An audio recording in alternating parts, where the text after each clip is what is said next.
Hi, I'm Laura D Pusey. Thanks for joining me. I am the founder of Dippism, Death in Practice, and on this channel we are delving deeper into death, grief, and ultimately life. Okay, just to remind you, mobile phones are only allowed to be used in specific areas, and I deem you to be in a specific area.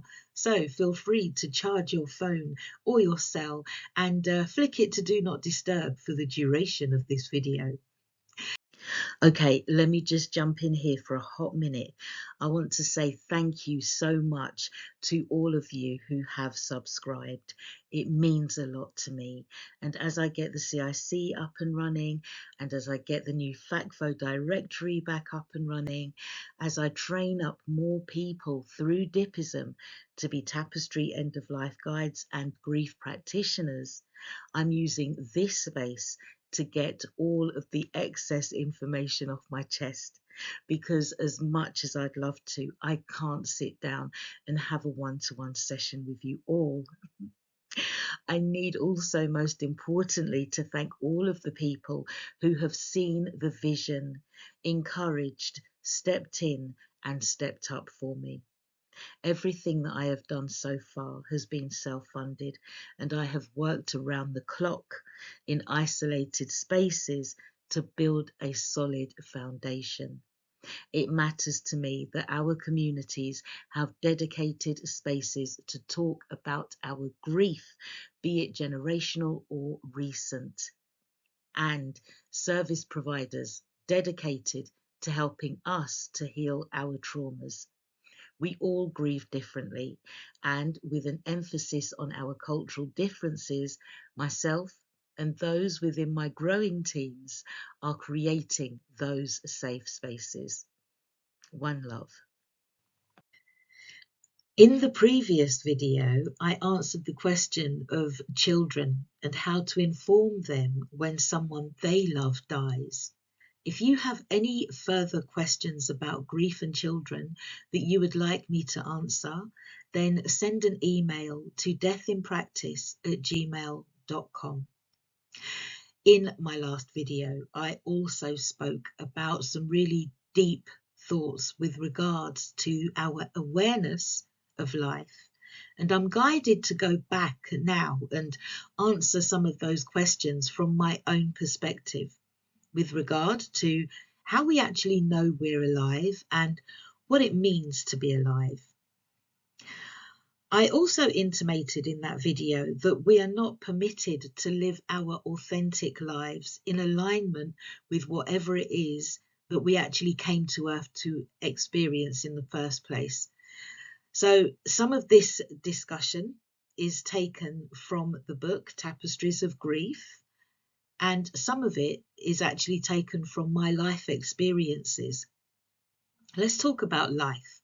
Let's go deeper in this direction, because I don't think that we contemplate our lives and discover answers that help us to develop our own value with inner standing of ourselves. As I said before, I'm not necessarily right or wrong. My conclusions from my observations work for me. But if I stir up anything that resonates within you and empowers you to find your own truth, then I'm good with that. Now, let us open the veil of luminescence. With the intention of infinite truths, by the pulse of sacred light, I call forth the veil of luminescence. I anchor this veil in sovereign light to transmute and contain all energetic imprints, attachments, and residues across all realms. The material plane, where grief etches into the body. The emotional plane, where sorrow swells and purges. The mental plane, where stories of loss seek resolution. The astral plane, where echoes of the departed linger. The interdimensional corridors, where ancestral and cosmic threads intertwine, the parallel universes where grief and grace mirror each other. This veil, woven of remembrance and radiance, is encoded with clarity to discern what is yours and what is not. Containment to protect your field, compassion to honour the sacred work of grief, transmutation to alchemize pain into wisdom. Let this veil shimmer between worlds, holding space for the divinity of each soul, the teachings where presence dissolves suffering, the soul's awakening where death births depth, the healing where grief becomes grace. This veil is not a wall but a sacred membrane, allowing only what aligns with truth, love, and remembrance to pass through. By the breath of the infinite, by the pulse of the sacred, I seal this veil with sovereignty and light.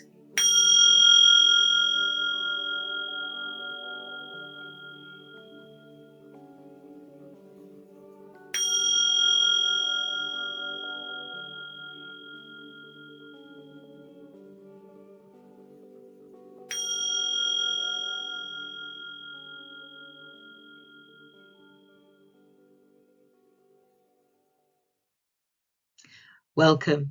It's lovely to have you here. Let's jump straight into it. On the day that I told my dad that my younger cousin Curtis had been killed in a car crash, he replied, "Laura, death is part of life." 2 months later, to the day, my dad was pronounced dead, leaving me to ponder the question, what is life and why do we live?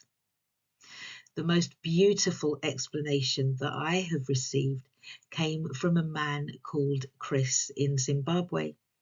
He simply said that the spirit that is in us today is that which we call life. Without it, we are corpses. The spirit that is in you today is just as old as creation. Now, if you've been following my videos, you will see that I've referred to that which animates the body as your spirit, the eternal spark, or your life force. It has been reported that upon death, we lose 21 grams. I got that from Fight Club.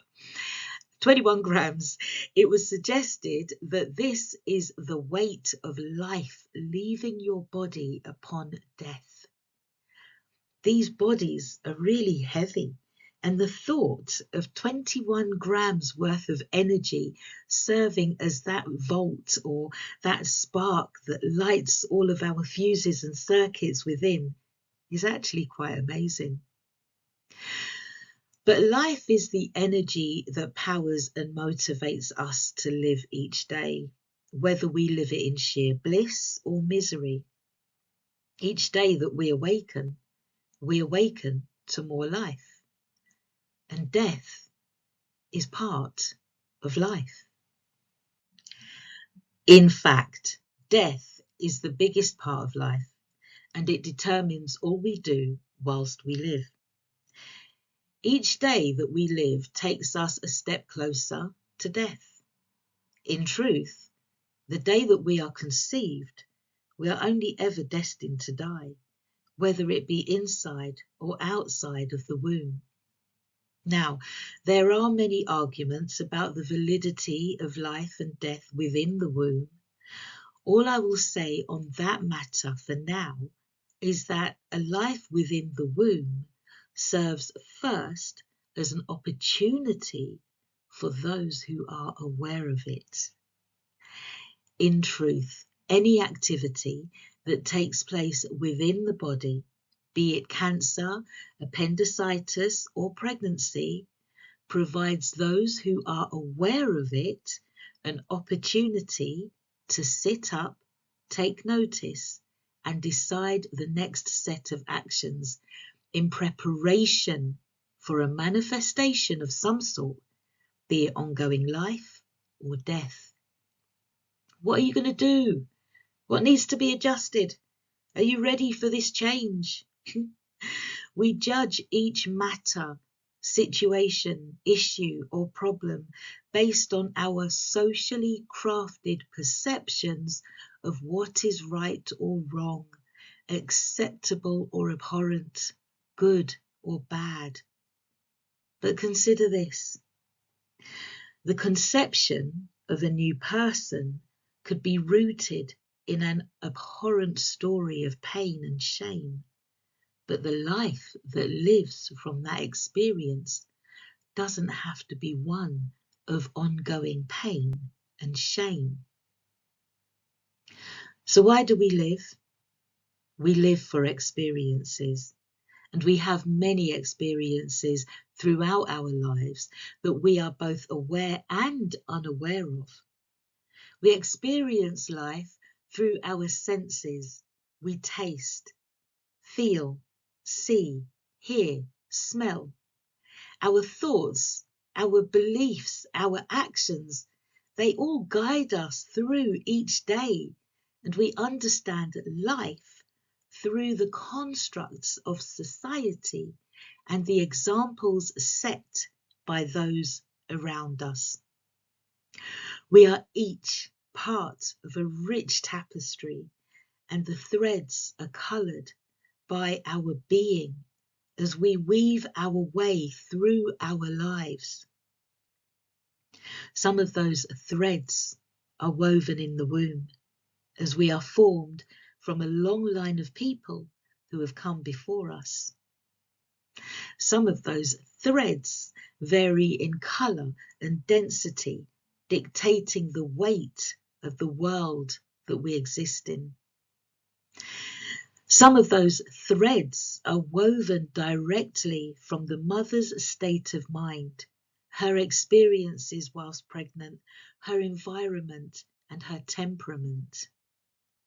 And when we splash out onto this earthly terrain, we are slapped, labelled and raised within pre-existing threads that present a social community and institutional way of life that structures our experience, through which we call life. Now, I don't actually know if we're still being slapped upon entry. I just thought I'd say that because it sounded good. My favourite metaphorical quote is by Benjamin Franklin. He said that most people die at 25 and aren't buried until they are 75. My only argument to this quote is that we actually die a lot younger than 25 nowadays. It has been noted that many people, when approaching their death, say that they wish that they'd lived more. And the reason why many of us don't live our lives is because we follow unspoken cultural and societal rules of how we should conduct ourselves. We live in fear of breaking these rules because there always seems to be a negative emotional, physical, mental or social consequence looming, and it is that which we fear. So many people stop truly living, pursuing passions or developing their potential in their early youth, remaining physically alive, but spiritually, emotionally, mentally, or intellectually dormant for decades or until they die. I say spiritually dormant first because our personal story is created through our spirit. And when we give up on what we are spirited to do, that which fulfills us and makes our hearts happy and our eyes shine bright, that is when we stop living. We lose our shine and we fade into the structures of the world. Our spirits are often crushed first. Our emotions may next be ridiculed, which then leads to mental or intellectual batterings that sometimes we just can't recover from. As soon as we are born, we generate energy and we are perceived in alignment with the position people have in our lives. For example, the people who label us. I was labelled Laura. That means that I have been programmed to respond to the sound of the name Laura when I hear it, rather much like a cat or a dog. And those who labelled me are now also labelled duly, programmed and known to myself as mother, father, sister, cousin, aunt, uncle, friend, teacher, doctor, nurse, etc., etc., etc. And as we grow, we encounter more and more labels: partner, husband, wife, boss, director, social worker, police, solicitor, judge, murderer, skibidoo-da-doo-da-doo-da-doo-da. Anyway, all labels have a currency or authority, and some we gravitate towards, whilst others we'd rather avoid. These labels control us and greatly influence the decisions that we make, because they present a narrative of possible experiences, and every experience provides an opportunity for growth. We learn through what we see, hear, and feel, and intuit, and ultimately how we respond. That is how we live. But it's not authentic, it's constructed. Whilst we live, we are encouraged to seek more, be more, get more, aim higher, and go for it. The promise is that if you extend yourself as much as you possibly can, then surely you're going to get it, whatever your it may be. However, this promise is rooted in an unwritten truth. Well, maybe it is written in the Bible or by those who require your labour in their offices and their fields. The harder you work, the higher you get, and the better you will look. We're told that that is life. But there's a chance that we have been misled from the moment we were named, and even further back, from the moment we were conceived. Perhaps our ancestors and foremothers and fathers were also misled, because the first threads of our being were woven by each of our ancestors who, regardless of their colour, were born and died under systems that we continue today because of our labels, our environments, our decisions and our responses. And so any attempt to live otherwise is shunned, largely through fear of the possible consequences of taking an alternative route. Sometimes we are so greatly directed in one way that we can't see that there is any other way. But there is. There always is. I said in the previous video that children are perhaps the greatest teachers because they are closer in contact with their spirit, and many young ones today see the threads of deception that have held so many of us back from living truly meaningful lives.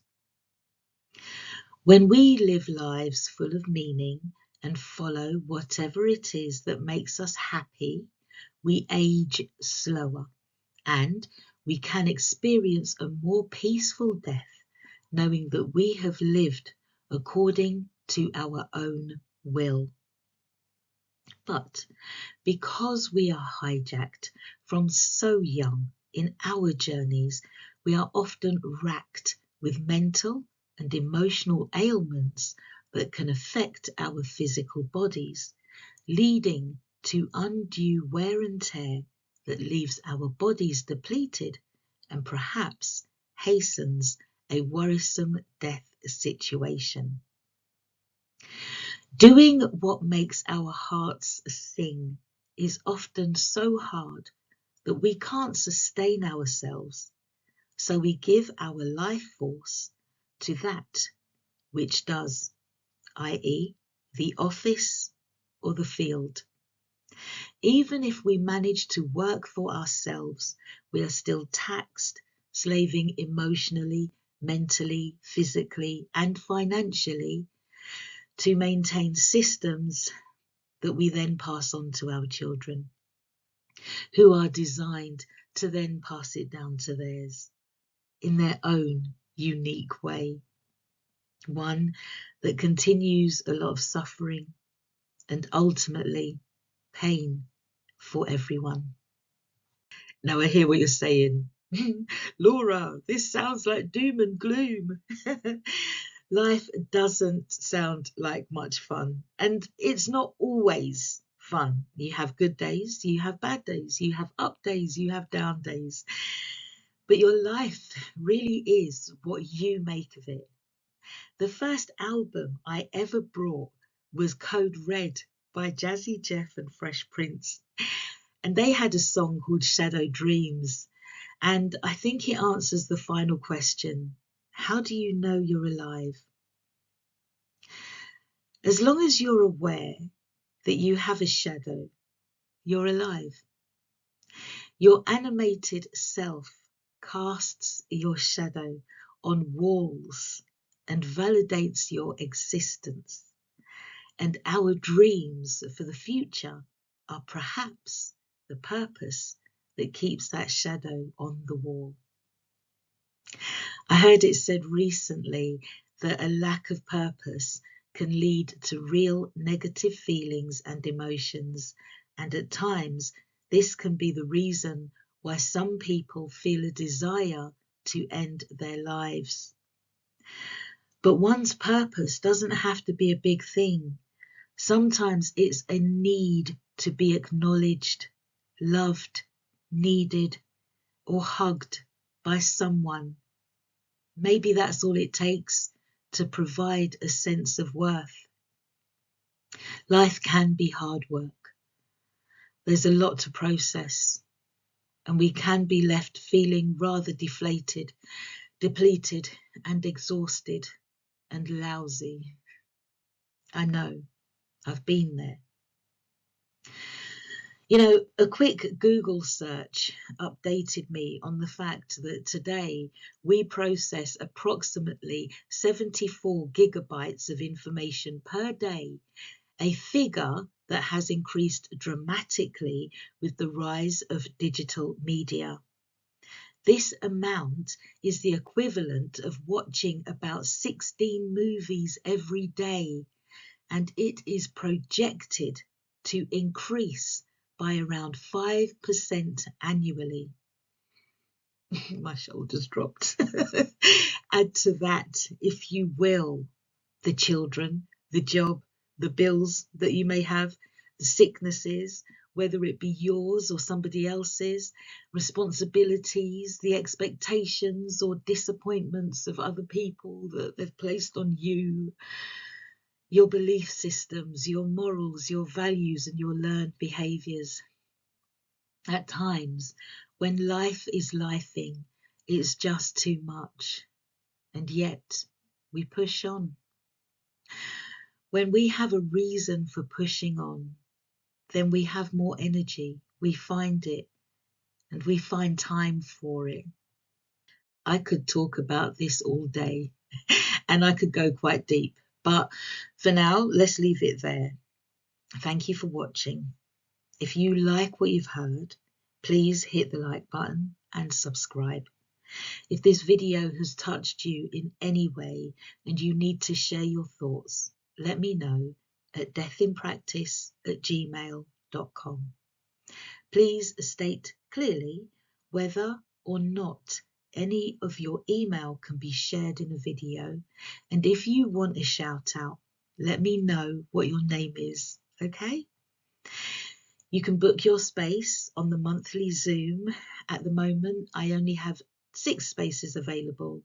The Eventbrite link is below.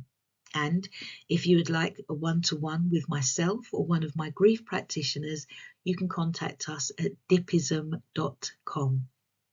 Finally, if someone you know needs to see this video, please do share it with them. All of my links are in the description box below. Now, let us close the veil of luminescence. By the breath of the infinite, by the pulse of the sacred, I honour the veil of luminescence now fulfilled. This veil, once summoned to transmute and contain, has held the field with clarity, compassion, and sovereign light. As the teachings settle and the soul integrates, I call forth the sacred closure of this veil across all realms. On the mental plane, let the body rest in renewal. On the emotional plane, let sorrow soften into spaciousness. On the mental plane, let stories find stillness. On the astral plane, let echoes return to source. Through interdimensional corridors, let threads untangle. Across spheres and planetary systems, allow contracts to be honoured and released. Let all residues now return to their rightful place, dissolved, dispersed, or transmuted by sovereign light. Let the veil fold inward, encoded with discernment to preserve what is true, containment to seal what is sacred, compassion to cradle what remains tender, and wisdom to carry forth what has been alchemized. This veil is reabsorbed into the soul's archive, a luminous record of presence, grief, and transformation. By the breath of the infinite, by the pulse of the sacred, I seal this veil with sovereignty and light.